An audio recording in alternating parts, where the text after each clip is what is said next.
اعوذ باللہ من الشیطان الرجیم بسم اللہ الرحمن الرحیم انی وجہت وجہی للذی فطر السماوات والارض حنیفا وما انا من المشرکین۔ صلوات پڑھیں محمد اور آل محمد۔ اللہم صلی علی محمد وآل محمد وعجل۔ جی سورہ انعام کا ترجمہ جاری تھا، آیت نمبر 79 سے لے کے 82 تک ہے۔ گفتگو چل رہی تھی جناب ابراہیم اور مشرکین کے درمیان، جو ان کی قوم مشرک تھی، بالخصوص اس ان مشرکین میں سے چچا بھی تھے۔ ہماری روایات کہتی ہیں کہ آزر چچا تھے۔ اب لفظ جو استعمال ہوا ہے وہ اب بمعنی بڑا ہے، ٹھیک۔ انی وجہت وجہی للذی فطر السماوات والارض، انی بے شک میں، یہاں انی بے شک کے معنی میں سے بہتر ہے کہ آپ انما کے معنی میں لیں، فقط کے معنی میں۔ فقط میں کیونکہ بتانا چاہ رہے ہیں کہ میں مشرک نہیں ہوں، صرف میں کس کی عبادت کرتا ہوں، تو یہاں ان بمعنی انما ہے۔ فقط میں عبادت میں اس کی جانب رخ کرتا ہوں، للذی اس کی جانب رخ کرتا ہوں، فطر السماوات والارض جس نے آسمانوں زمینوں کو پیدا کیا، اور تمام انسان تمام اسی کی طرف لوٹ جائیں گے۔ فطرت یعنی یہ اس طرح خلق کیا کہ ہر چیز کس کی طرف لوٹے گی، اسی کی طرف۔ الیہ تحشرون، ایسی ایجاد، فطرت یعنی ایسی ایجاد، ایسی خلقت کی ایجاد کہ جس میں لوٹنا مبدا بھی وہ ہے، معاد بھی وہی ہے۔ فطر السماوات والارض حنیفا، میں حنیف ہوں۔ حنیف یعنی کیا؟ گمراہی سے روگردان، گمراہی سے منہ پھیرنے والا، اور توحید کی طرف مائل ہونے والا۔ بس گمراہی سے روگردان اور توحید کی طرف مائل ہونے والا۔ وما انا من المشرکین، اور میں مشرکین میں سے نہیں ہوں، بس بیزاری اختیار کی۔ شرک سے کیا کی؟ بیزاری اختیار کی۔ وما انا من المشرکین، یہاں مشرکین سے بھی بیزاری اختیار کی۔ حاجہ قومہ قال اتحاجونی فی اللہ وقد ہدان ولا اخاف ما تشرکون بہ۔ وحاجہ قومہ، یہ ہے کہ دلائل سننے کے بعد، جناب ابراہیم کے دلائل سننے کے بعد، بعض لوگوں نے، اس کی قوم میں سے بعض لوگوں نے بتوں اور اللہ کے علاوہ دیگر معبودوں سے بیزاری اختیار کر لی۔ بس دلائل جناب ابراہیم کام آئے، بعض لوگوں پر اثر کیے۔ بعض لوگوں نے بحث کرنا شروع کی، یہ اب بحث والوں کی بات ہو رہی۔ بعض نے قبول کیا جناب ابراہیم کے دلائل کو، اور موحد ہو گئے، توحید پرست ہو گئے، توحید ان کی خالص ہو گئی۔ وحاجہ قومہ، بس ان کی قوم نے بحث کی۔ کون سی قوم؟ جنہوں نے دلائل جناب ابراہیم قبول نہیں کیے، بیزاری بتوں سے نہیں کی، غیر اللہ سے بیزاری اختیار نہیں کی، اس قوم نے۔ قال، جناب ابراہیم نے کہا، اتحاجونی فی اللہ، کیا تم مجھ سے بحث کرتے ہو خدا کی وحدانیت کے حوالے سے؟ یہاں اللہ بمعنی خدا کی وحدانیت ہے، اللہ واحد کے حوالے سے، اللہ واحد کے حوالے سے۔ وقد ہدان، حالانکہ اس نے میری ہدایت کر دی ہے، اور میں نے بھی وہ دلائل تمہاری طرف پہنچا دی۔ ابھی تو دلائل دی ہیں۔ کیا دلائل دی ہیں؟ میں نے دلائل دیا، سورج کے حوالے سے دلیل دی، غروب ہو گیا۔ چاند کے حوالے سے دلیل دی، غروب ہو گیا۔ اور غروب ہونے والا خدا نہیں ہو سکتا۔ وہ کیسے جو غروب ہو جائے، وہ جو دن کو ہو سورج اور رات کو نہ ہو، یا جو رات کو ہو دن کو نہ ہو، وہ کیسے اس جہاں کو چلا سکتے ہیں؟ میں نے دلائل دی ہیں، میری ہدایت ہوئی ہے، ٹھیک۔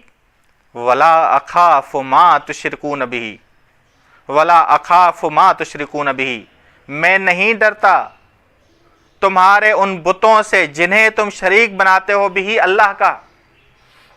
میں تمہارے بتوں سے کیوں؟ کیونکہ وہ نہ نافع ہیں نہ ضار ہیں، نہ نفع پہنچا سکتے ہیں نہ مجھے کوئی خوف نہیں ہے.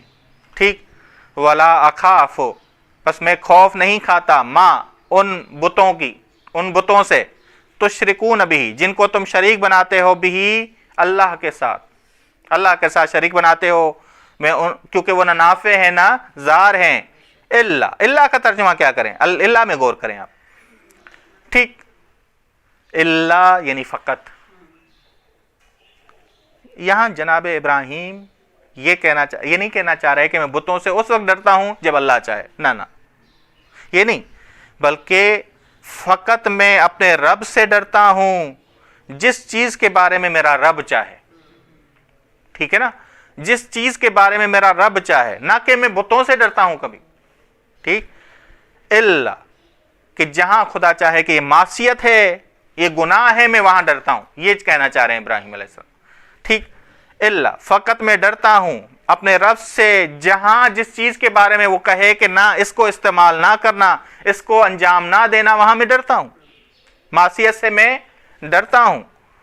وسع ربی کل شیء علما، میرا رب وسیع ہے ہر چیز پر علم کے لحاظ، ہر چیز کا علم ہے، ہر چیز کا علم ہے، بس احاطہ کیے ہوئے ہے میرا رب ہر چیز پر.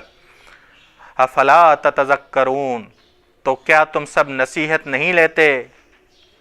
وکیف اخاف ما اشرکتم، آیت نمبر 81. وکیف اخاف ما اشرکتم، اور میں کیسے ڈر سکتا ہوں ان بتوں سے جن کو تم شریک بناتے ہو. ولا تخافون، حالانکہ تم اس رب سے نہیں ڈرتے. وسع ربی کل شیء علما، جو کیا کرتا ہے، جو ہر چیز پر احاطہ کیے ہوئے ہے علمی لحاظ سے، اس سے نہیں ڈرتے تم. میں تمہارے بتوں سے کیوں ڈروں؟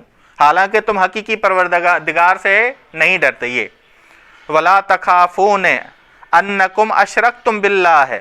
اور دوسری بات یہ کہ تم خدا کا شریک بناتے ہو ما لم ينزل به علیکم سلطانہ، ان کو شریک بناتے ہو جن کے بارے میں کوئی واضح دلیل نہیں اتری. میں ان سے کیوں ڈروں؟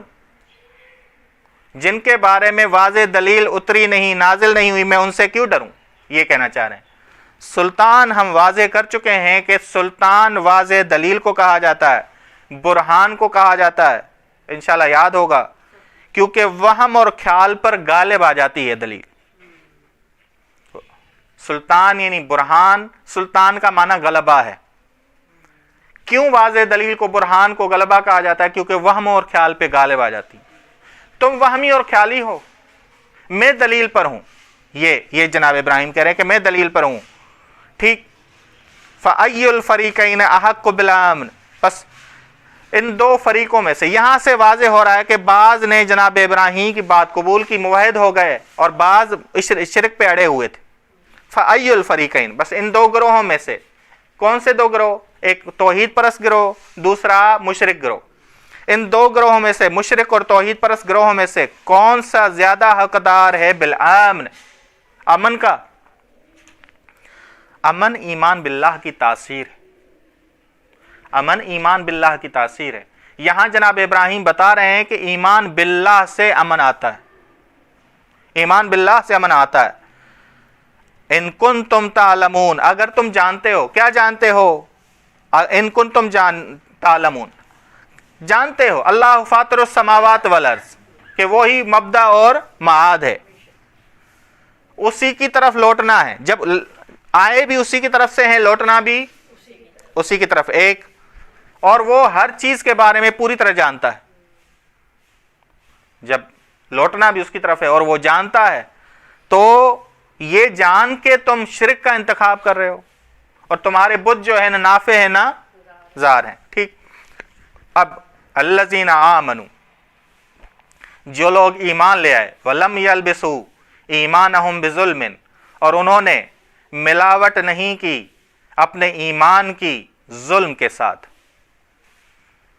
لبس یلبسو یعنی لباس نہیں پہنایا، لباس نہیں یعنی اپنے ایمان کو پوشیدہ نہیں کیا، مراد یہ اپنے ایمان کو، یہ لباس جب جسم پہ پہنتے ہیں تو ملاوٹ ہو جاتی ہے نا جسم اور لباس کی، ٹھیک. وَلَمْ يَلْبِسُوا إِيمَانَهُمْ بِظُلْمٍ، انہوں نے پوشیدہ نہیں کیا اپنے ایمان کو ظلم کے ساتھ، ظلم کے ساتھ. اولئک لہم الامن، بس یہ بعد میں آیت نمبر 82 میں بتا دیا کہ ایمان باللہ کی تاثیر امن ہے. ایمان باللہ کی یہاں اس آیت میں یہی بتا رہے ہیں، اولئک لہم الامن، ان لوگوں کے لیے امن ہے. ایمان کا اثر ان لوگوں کے لیے، کون سے ایمان کے دو اثر ہیں یہ؟ ایک یہ اولئک لہم الامن، ان لوگوں کے لیے امن ہے، وہم مہتدون، اور وہ ہدایت یافتہ ہیں.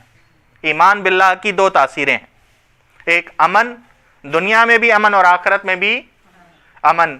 ابراہیم آگ میں جل رہے ہوں گے امن کے ساتھ، ٹھیک. وہم مہتدون، اور وہ ہدایت یافتہ بھی ہیں، ہدایت یافتہ بھی ہیں. ایک چیز، ایک نقطہ سمجھنے کے لیے ضروری ہے کہ وہ یہ کہ ایمان ظلم کے وسیلے پوشیدہ ہوتا ہے، یہ ذہن میں رکھیے گا. ایمان فطرت کا جز ہے، ختم نہیں ہو سکتا، یہ ذہن میں رکھیے گا. اب ایمان ممکن ہے کہ ایمان ہو لیکن غلط چیز پر ایمان، یہ جو غلط چیز پر ایمان ہے تو ایمان ختم ہوا یا ایمان پوشیدہ ہو گیا؟ ہاں یہ ذہن میں رکھیے گا، ایمان پوشیدہ ہوتا ہے، ختم نہیں ہوتا. بس ظلم اسے پوشیدہ کرتا ہے، شرک اسے پوشیدہ کرتا ہے، ظلم یعنی شرک. ولم یلبسو، انہوں نے پوشیدہ نہیں کیا اپنے ایمان کو ظلم کے ساتھ یعنی شرک کے ساتھ. ایمان باللہ سے ایمان بغیر اللہ ہو جاتا ہے لیکن ایمان کبھی ختم، یعنی یہ کہے کہ میں کسی پر ایمان نہیں لاتا، وہ خود کسی چیز پہ اپنی انا پہ ایمان لے آتا ہے.